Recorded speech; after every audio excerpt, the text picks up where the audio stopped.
चले। कार्तिकेय, जो आम आदमी पार्टी की सबसे बड़ी कमजोरी है वो दोआबा और माझा का एरिया है।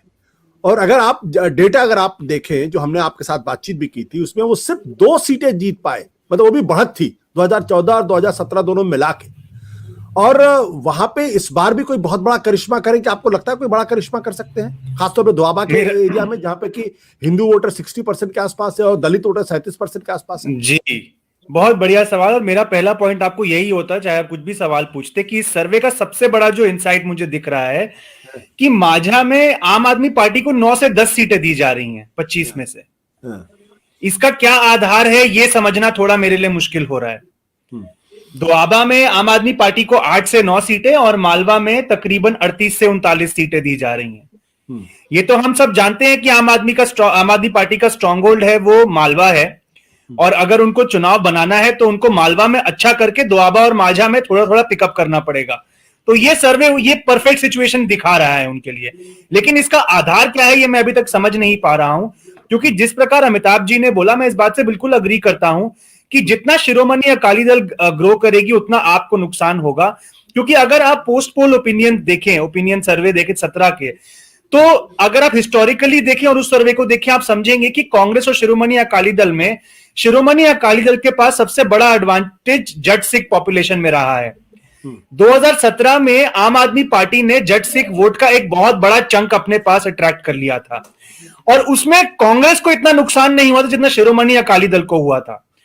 जो ये माझा की पंथिक बेल्ट है, यहां पर शिरोमणि अकाली दल अगर परफॉर्मेंस अपनी ठीक ठाक दे देती है तो मैं समझ नहीं पा रहा हूं कि आम आदमी पार्टी 9 से 10 सीटें कैसे ला पाएंगी।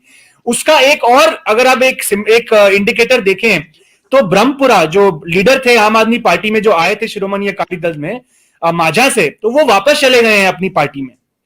तो माझा में ये क्या आधार बन रहा है आम आदमी पार्टी का, ये मैं नहीं समझ पा रहा। हो सकता है कुछ ऐसा ग्राउंड पे हो, जैसे कि उन्होंने एक इंस्पेक्टर जनरल को इंडक्ट किया है वहां पे, जो ये बेअदबी के किस्सों को वो इन्वेस्टिगेट कर रहे थे। तो अगर ऐसा कुछ जमीन पे हो रहा है तो मैं जानता नहीं है, लेकिन ये बहुत इंटरेस्टिंग फाइंडिंग है। आशुतोष जी, एक और फाइंडिंग हमको नहीं भूलनी चाहिए कि चन्नी साहब चाहे लीड कर रहे होंगे 30-32% के साथ as the most popular chief minister, लेकिन अगर आप केजरीवाल और भगवंत मान के आंकड़े ऐड कर दें तो वो उनसे आगे जाते हैं। हमको यह समझना होगा कि अगर भगवंत मान अपना वोट ला रहे हैं और केजरीवाल लोग जानते हैं कि वो मुख्यमंत्री नहीं बनेंगे फिर भी उनका नाम ले रहे हैं, और भगवंत मान को केजरीवाल का भरत माना जाए अगर, कि उनकी चरण पादुका को वो वहां पर रखकर उनके हिसाब से वो राज करेंगे, तो ये जो 2 परसेंटेजेस हैं ये आपस में कॉम्प्लीमेंट्री भी कुछ हद तक मानी जा सकती हैं।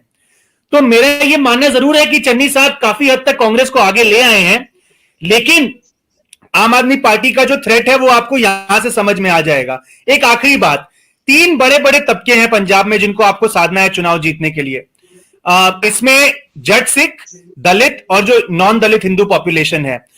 कांग्रेस के पास अगर देखा जाए तो तीनों के लीडर इस समय हैं, सिद्धू हैं, सुनील जाखड़ हैं और चरणजीत सिंह चन्नी हैं। लेकिन वो इतना डिवाइडेड हाउस है, अगर वो इन 3 में से 2 पायों को भी साध लें तो कांग्रेस ही चुनाव जीत सकती है, लेकिन ये तीनों अलग अलग दिशाओं में जा रहे हैं। तो ये अगर 3 में से 2 भी साथ चलते तो मुझे लगता है कांग्रेस का ग्राफ इससे ऊपर होता। आम आदमी पार्टी एंटी इनकम्बेंसी पे खेल रही है, और जो वोटर है वो कहीं ना कहीं अट्रैक्ट भी हो रहे, जैसे चंद्रसूता मैम ने बोला, और उसके सही कारण भी हैं। लेकिन कांग्रेस के पास एक सोशल आइडेंटिटी और एक इंट्रेंच्ड वोट बेस है और एक लोकल क्रेडिबिलिटी है जिन पर वो चुनाव लड़ रही है। अंत में इन दोनों का कॉन्टेस्ट होगा। सत्य हिंदी का ऐप डाउनलोड करें गूगल प्ले स्टोर पर।